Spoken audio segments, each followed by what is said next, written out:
Après une campagne agricole marquée par d'énormes difficultés dans la vallée du fleuve Sénégal, de nouvelles stratégies sont en train d'être déployées afin de relancer ces producteurs qui ne vivent que de l'agriculture à travers l'apport de moyens nécessaires permettant d'aller en campagne. Pour démarrer cette nouvelle campagne 2024, il était important de faire un point, de faire un bilan, de comprendre exactement ce qui s'est passé durant la campagne 2023 et comment est-ce qu'on peut apporter des solutions. Agir en tant que facilitateur auprès de la Banque agricole, auprès de la Caisse nationale d'assurance, afin d'apporter tous les moyens leur permettant de pouvoir effectuer une campagne dans les meilleures conditions. D'où la faisabilité aujourd'hui de cet atelier qui aujourd'hui nous a permis de comprendre, redéfinir encore les enjeux, remettre en place des comités de sensibilisation, des comités de surveillance et surtout des comités de recouvrement pour être sûr et certain qu'à la fin de la production, on pourrait en tout cas être dans les meilleures conditions pour rembourser intégralement la dette des producteurs auprès de la banque. Avec une présence assidue, la SFA dirige cette démarche avec le partenaire Ricolto afin de réussir la mise en place de bonnes pratiques. Nous avons réellement des facteurs exogènes qui ne sont pas à la portée des producteurs. Donc pour nous, chaque instant, c'est de voir, de réfléchir, de s'asseoir, de faire des ateliers, de comprendre comment est-ce qu'on peut apporter une solution à cela. Cette année, nous avons eu à bénéficier d'un accompagnement de Ricolto, qui est une ONG belge, qui est assez dynamique dans l'accompagnement technique.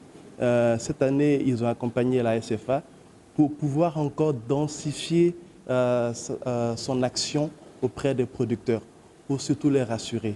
Être sûr et certain que tout ce qui est calendrier culturel, tout ce qui est également aussi la mise en place des bonnes pratiques, afin de pouvoir réussir cette campagne. Et là, c'est très important parce qu'au-delà des facteurs exogènes dont j'en parlais tout à l'heure, nous avons des facteurs endogènes.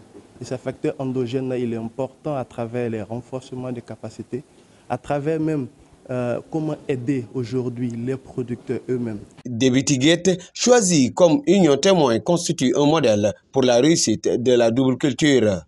Debitiguette reste au niveau de la vallée une union assez fidèle. La fidélité, c'est déjà dû à leur croyance. N'oublions pas qu'aujourd'hui, Debitiguette, c'est une des zones où ils n'ont qu'une seule spéculation qui est le riz. Et quand on part même déjà au niveau des champs, on voit avec enthousiasme toutes les familles au niveau des champs de riz. Ça veut dire quoi? Ils n'ont que ce riz pour pouvoir en tout cas participer même à leurs conditions de vie. Et à partir de là, on a toujours remarqué depuis des années, Debitiguette est l'une des seules sections qui arrive à rembourser intégralement leurs crédits à la banque. Que ce soit en contre-saison, que ce soit en campagne hivernale. Donc c'est un modèle au niveau de la vallée, mais toujours il est bien de voir comment est-ce qu'à travers ce modèle, on peut également le démultiplier ailleurs. Et j'en suis sûr que ce projet innovant est un peu une synergie avec ce dont Debitiguette avait l'habitude de faire. Nous, on vient juste pour pouvoir renforcer ce qu'ils ont toujours fait et toujours bien fait. En partenariat avec la SFA, Ricolto explique ses motivations dans ce projet. L'idée est qu'on accompagne de manière plus précise une union spécifique qui est Debitiguette pour que ça puisse faire tache d'huile au sein des différents membres de la FPA.